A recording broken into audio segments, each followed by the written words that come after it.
person that's like, I like what they're doing here. I just want to make this project happen. That's what I think people are ultimately looking for, but that's something I don't think that will just come. I think you have to put in the work. I mean, the main thing, because we just ran the campaign, the Kickstarter campaign, and the biggest value I got from that was the advertising from it. The mere fact that you're posting about it so frequently that everyone is aware of this. They start telling their friends and family about it, and then you start getting connections. When you have conversations with people, they say, oh, I have this uncle who really loves these types of movies, and he's really involved in supporting the arts in these X, Y, and Z ways. And so then you're like, okay, well, then that's a person that I should reach out to and talk to and see if I want to get them involved. And then you got to figure out, well, how do you want to get them involved? Because I'm very business mindseted. So it's like, well, what do they get from it? Well, this is a really interesting movie because we don't have guaranteed distribution. We don't have a guaranteed return on investment. So it is very much a donation. Okay, but if it's a donation, what can we offer? Well, if we win awards in certain festivals, do they want to go to those festivals? Okay, if we do get distribution, can we cut in some back end on that? Can we actually make a profit from this? So it's like, that's the side of things, of the filmmaker side, that I feel like most filmmakers never really think about, and then they kind of rely on finding a good producer for in order to kind of pull that together. That really helps finding an investor. But also there's just a lot of it that's like, do you have the right friend in the right place at the right time? Like, our investor is a personal family friend. And it's like, yeah, I've known him essentially my whole life, and he has a business that is successful, and we're getting to the point of like, all right, if we can get this to the point that we want it, then that will cover almost everything that we need. And so utilizing that as our foundation, and then saying, all right, who are other people outside of that? Once you have one person committed, it's a lot easier to get other people committed. Because then they say, okay, this person is willing to put a giant risk down on these guys. How are they going to do it? Okay, now I'm willing a little bit more to say, all right, well, I have $10,000 that I've been wanting to give to a project. Can I contribute to that? What do I get from that? How can I bring all these different people together? And then there's something huge to be said for, like, I think people are kind of hungry to make something good. And so if you can really make something good and put in that effort and get everyone involved, I think they kind of just want to be involved because then they get to have their name attached to something that's good. And then also there's a part of it that I think a lot of investors were creatives or are still creatives or hunger to be creatives, in which case then a lot of the time it's inviting them into the project and saying, what do you have to offer? Like, what can you participate in? How can you help us make this? Because money is just a transfer of energy. It's like, well, instead of putting all your money into it as your transfer of energy, do you want to give us actual energy, or do you want to give us both? Because then it means so much more. It's like, yeah, no, the amount of effort I put into this is like worth 10 times what the budget of the movie is going to end up being. But that's because I've invested in making the movie that I want to see.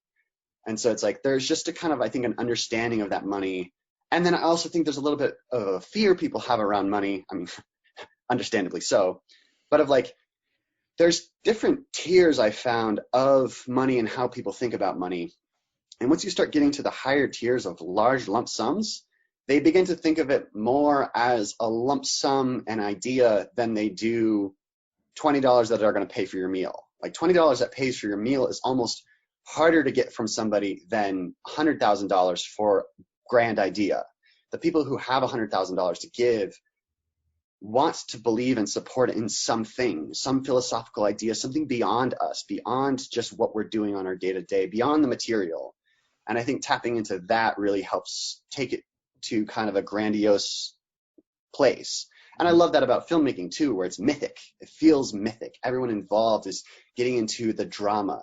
Actors up on the screen are not particularly special in any way other than that they've trained to be these actors.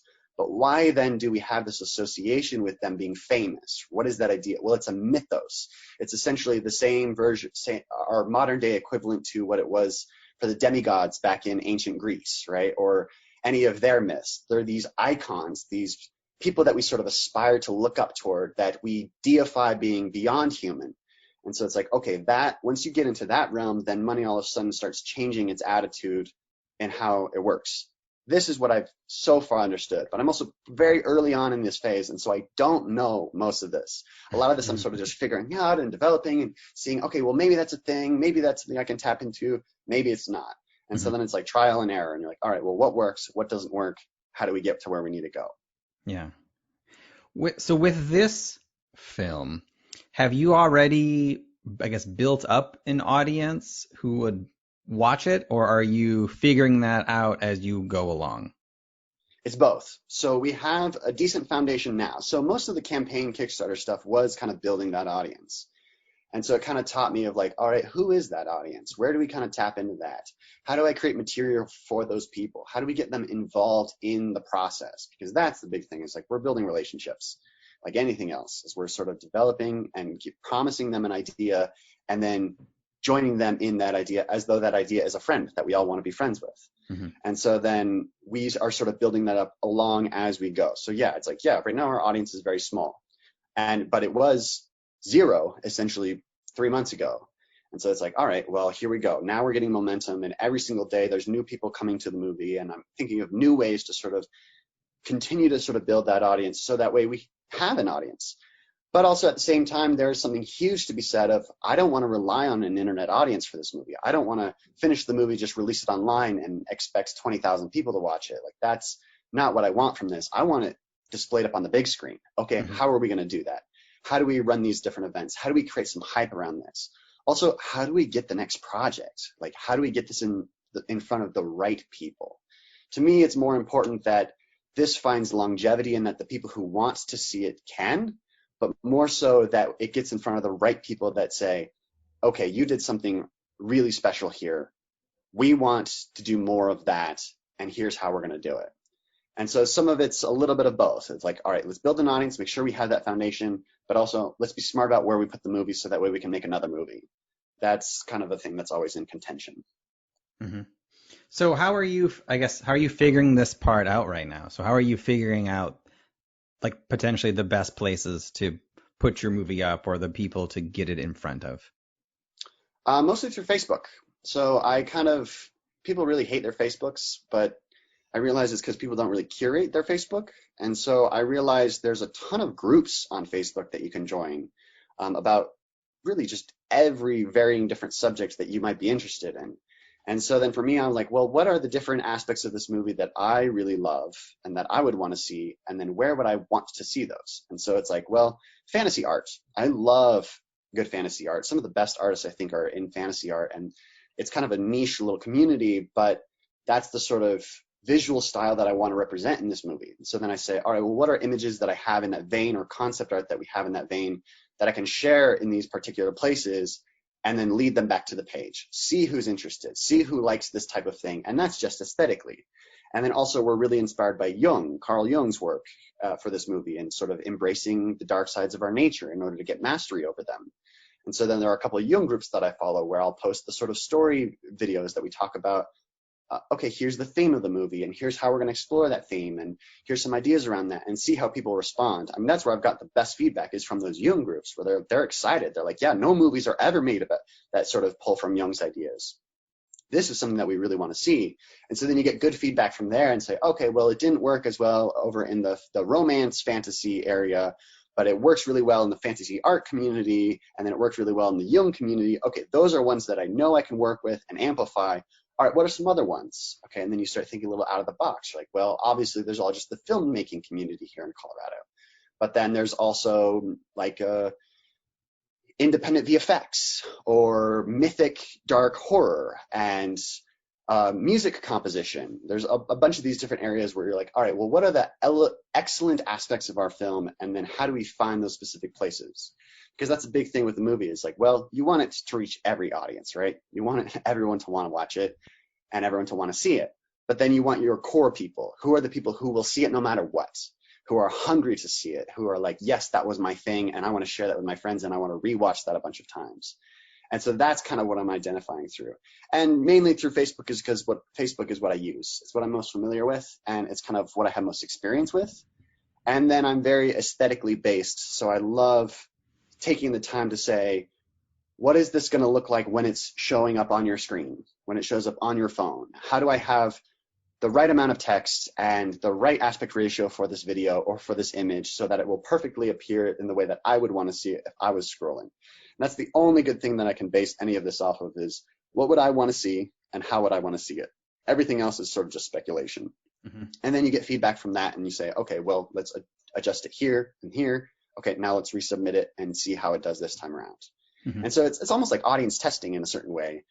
but a little bit more direct. Like you get the actual feedback yourself rather than finishing the movie, showing it in front of a bunch of people, having them fill out a questionnaire, and then saying, all right, here's what worked and here's what didn't. Instead, I get to just sort of do that in the beginning of like, who's really excited. With COVID happening right now, how are you thinking about or rethinking about the distribution model? So I know earlier you mentioned that you really want to see it on the big screen, but in a time right now when people aren't going to watch movies in, a traditional movie theater, have you rethought kind of how you want it? Like, is Netflix or an online distribution platform a better option for you right now, or how are you thinking about that? Yeah, it's both. So we don't know the future of movie theaters right now, but most certainly they're in contention. And we don't know what that's going to look like, but it's definitely going to change. It's not going to be how it was. Smaller movies just probably aren't going to find their way into theaters unless they know that there's going to be an audience that is going to go to them no matter what. And so, yeah, everything is going to sort of start moving to streaming online. And yeah, I'm planning essentially for that. Like the ideal is to, get on Netflix and to be picked up as a series and then have a show and a series that we make on Netflix. It's why we designed it the way that we did. It's a whole complete story, but it's 45 minutes long. And so it's a complete movie where you have the journey, but it sets up just enough pieces that it plays as a pilot. And so then we have this pilot essentially that we sort of get a pitch around to these different networks and say, hey, do you want to make this into a series? If not, then we find a different platform to be able to sort of release it in that way. And that's what I'm kind of excited for to sort of see over the next couple of years. It's why I like that we have so much time as well, is the medium is changing. Netflix has sort of proven it in the way that they'll release seasons of a show where certain episodes are 20 minutes long and then other episodes are 45 minutes long. The audience doesn't really care how long a traditional episode is anymore because we're not trying to fill in a time slot with commercial breaks. We're just sort of telling the stories the way they need to be told at the length that they need to be told. And then we have a platform where, part of the reason why I decided to make it the length that it was is because usually when you get to about 45 minutes to 60 minutes in a movie is when I start to kind of lose a little bit of interest. That's where people lose steam in their movies, is in the switching from the second to the third act, or really in the midst of the second act is where they kind of lull usually. And so I was like, well, I would want to see something that kind of just got to it and it just ended when it needed to end rather than it continue to sort of drag out and we have to make it 90 minutes in order to call it a feature. No, we just make the story the length that we need to and then keep a very, very keen, close eye on what is the industry doing, how is it changing, and where do we fit into this model. And so like there's part of it that we might have to create a little bit of a model. But also, there's never been a better time in filmmaking to figure that out. Every single film movement was a reaction to what was happening before. And so we're really curious to sort of see, all right, what is happening here? How do movies sort of find new life in a material way where we all get together as a community and share in that experience versus as a private way where I do sit at home and I am half browsing my phone while I watch a thing. And so it's like, yeah, they're two very different types of mediums. And I want to experiment a little bit in both. I love the idea of doing screening events. It really depends on how COVID is a year or 2 years from now. But just 3 screenings. And that's the only time you get a chance to see it in the movie theater. And if you didn't get to go, you don't get to see it in that way. Otherwise, we're doing a distribution deal with some sort of streaming service where then you can kind of rent it or watch it. And so some of that still has to be figured out, but I also have time and I'm in the early runs of making it to be able to figure that out as we go. And some of that I have to just kind of know how the industry changes. It's like, all right, we'll just keep our eyes open and eyes peeled because, yeah, it's changing and it's scary to figure out, all right, well, what's this going to look like?